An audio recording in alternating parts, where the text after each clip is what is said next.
मला असं वाटलं, नाही नोकरी करू नये, आपण व्यवसाय करावा. कारण एक वाक्य ऐकलं होतं की नोकरीमध्ये पगार म्हणा उत्पन्न मर्यादित असतं, पण व्यवसाय केल्यास मर्यादा राहत नाही.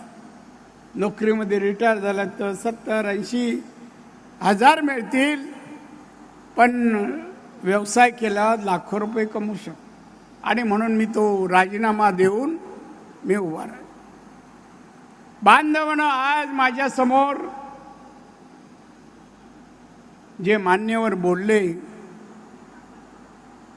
त्यांचे उपकार मी कुठल्या शब्दांनी व्यक्त करू हा माझ्यासमोर प्रश्न आहे. मी काही स्वतःहून कधी कोणाचा सभागृहाच्या आवाज अपमान केला नाही. सगळ्यांचा मान केला, वयाने लहान असू द्या, वयाने मोठा असू द्या. आज मात्र परिस्थिती वेगळी वाटते मला. उभं राहण्या अगोदर पत्नी बोलते, काय बोलणार आहात? मला माहित नाही. बांधवांनो, इथे तरुण माझे मित्र असतील त्यांना एकच सांगेन, आयुष्यात निर्धार निश्चय आणि त्याला मेहनतीची जोड दिली तर सगळं काय शक्य आहे. का शक्य नाही? मी अनुभवलंय. मला जे मोठं मार्गदर्शन आधार इथपर्यंत जाण्याची शिडी कोणाची मिळाली असेल, माझं दैवत माननीय बाळासाहेब ठाकरेंची.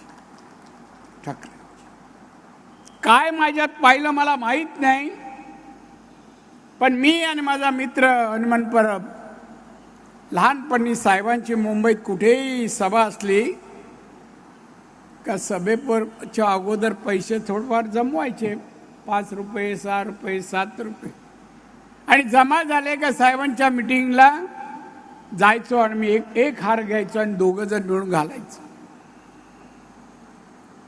अशा अनेक वर्ष गेली.